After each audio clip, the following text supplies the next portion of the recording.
돈도 얼마 없고 최저 생계비밖에 없는데 왜 대부업체는 돈을 빌려줄까요? 채무자가 돈을 못 갚을 경우에 이 채무자의 월급을 압류할 수 있는 채권자는 이 세상에서 이 대부업체밖에 없는 거예요. 이런 위험도 알고 있는가? 제가 경험상으로 알기로는 제가 말씀드린 첫 번째, 두 번째, 세 번째 정보에 대해서 알지 못한 상태로 대출을 받으시는 분들이 굉장히 많아요.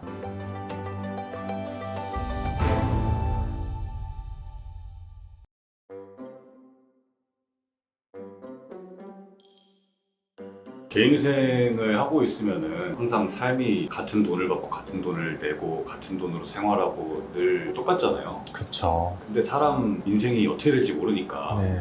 갑자기 뭐 돈이 필요해진다거나 대출을 알아봐야 된다거나 이런 분들도 계실 텐데 그런 방법들이 좀 한 번에 정리되어 있는 컨텐츠들이 잘 없는 것 같아요. 제가 컨텐츠를 봤을 때는 어디서 빌려야 된다라는 것을 안내하는 것들은 좀 있어요. 주로 정부의 공적 대출인데 사실 큰 의미는 없는 것 같고요. 왜냐하면 그런 정부 공적 대출을 얘기하던 시절은 최고이자율이 24%일 때라서 정부 공적 대출조차도 이율이 한 15에서 16%가 될 때는 현재 최고이자율인 20%에 비해서 그리 큰 차이가 나는 건 아니거든요. 결국은 내가 대출을 받아서 어떤 문제가 생길지를 알고서 대출하는 게 가장 중요한 것 같아요. 제 경험으로 봤을 때 개인회생을 하다가 실패하시는 분들, 그리고 개인회생 이후에 재기하지 못하는 분들은 이러한 점을 좀 관가했기 때문에 제가 이 영상에서는 개인회생 중에 피치 못할 사유로 대출을 할 때 꼭 알아야 할 것들에 대해서 정리를 해드리려고 합니다. 첫 번째로 제일 중요한 것은 이 개인회생 대출을 해주려는 업체가 금감원에 정식으로 등록된 대부업체인가? 라는 거예요. 요즘 뉴스를 보면은 불법 대부업체들이 불법 출심을 해서 굉장히 많은 피해가 발생하고 있다는 것을 알 수가 있는데요. 이런 개인회생 대출 같은 경우에는 특히 경제적으로 힘든 사람들, 심리적으로 힘든 사람들을 위한 대출이기 때문에 이 업체가 정식으로 등록된 합법적인 업체인지를 꼭 살펴봐야 합니다. 왜냐하면 불법 업체 같은 경우에는 불법 출심을 해도 제재받지 않기 때문이에요. 하지만 합법적으로 등록된 대부업체 같은 경우에는 불법 추심을 할 경우에 금감원으로부터 허가가 취소될 수도 있기 때문에 절대로 불법 추심을 하지 않습니다. 그래서 가장 먼저 알아봐야 할 것은 이곳이 정식으로 등록된 합법업체인가 라는 겁니다. 그 다음에 두 번째는 개인회생 과정 중에 내가 피치 못할 사유로 이 대출을 받았듯이 또 피치 못할 사유로 이 대출금을 연체할 경우가 발생할 수도 있거든요. 그것에 대한 대안이 과연 있는지를 생각을 해봐야 돼요. 또 다른 대출을 받을 수는 있는 건지 아니면은 보험받을 가족 친지는 있는지, 물론 없을 가능성이 크겠죠. 이게 왜 중요하냐면 여러분들 개인회생을 할 때 정말 어려운 사람이 개인회생을 하는데 돈도 얼마 없고 최저 생계비밖에 없는데 왜 대부업체는 돈을 빌려줄까요? 제1금융권 큰 은행들은 안 빌려주고 제2금융권인 저축은행도 안 빌려주는데 정작 돈이 별로 있지도 않은 소규모 업체들은 빌려준단 말이에요. 그 이유가 뭐냐면은 채권자가 아무도 없기 때문이에요. 채권자가 아무도 없다는 게 무슨 말이냐면 이 사람은 개인회생을 하고 몇 개월 동안 지속한 사람이기 때문에 이 사람의 소득은 분명해요. 이 사람의 소득이 일정하다는 거는 법원이 증명을 해줬어요. 그리고 법원이 어떤 걸 또 해줬냐면은 이 대부업체가 채무자한테 대출을 해주고 채무자가 돈을 못 갚을 경우에 이 채무자의 월급을 압류할 수 있는 채권자는 이 세상에서 이 대부업체밖에 없는 거예요.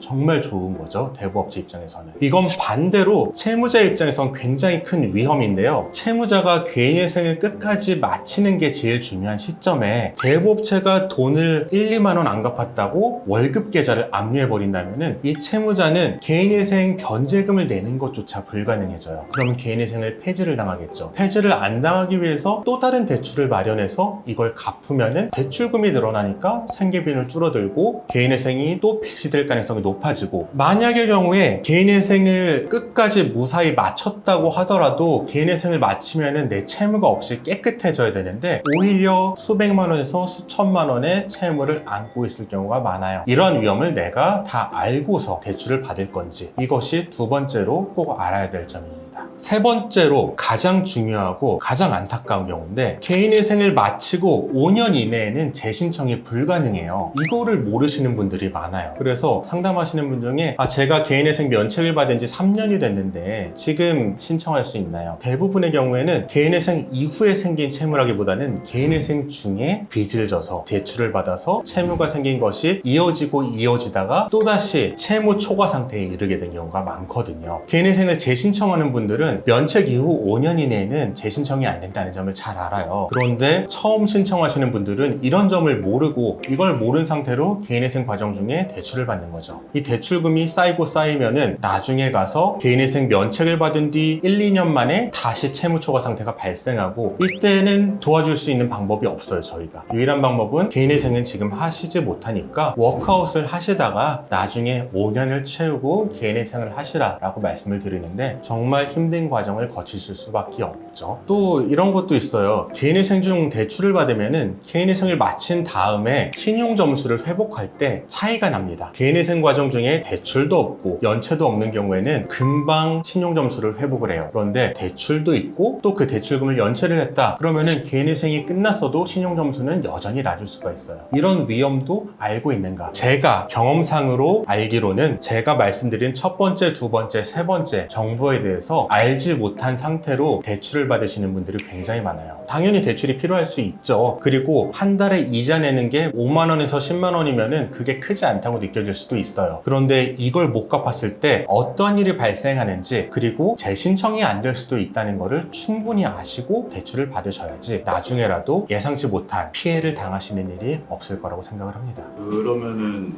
개인회생도 안 되고 채무도 있는 상황이면 뭐 할 수 있는 게 뭐 전혀 없나요? 뭐 워크아웃 같은 걸로 할 수 있나요? 다행히 뭐 사채가 없다고 한다면은 워크아웃에 가서 어느 정도 변제한다고 하면서 또 버틸 수가 있어요. 그러다가 개인회생으로 또 넘어오기도 하고요. 근데 뭐 사채가 있다거나 다른 워크아웃을 할 수 없는 상황이 있는 경우에는 답이 없게 되죠.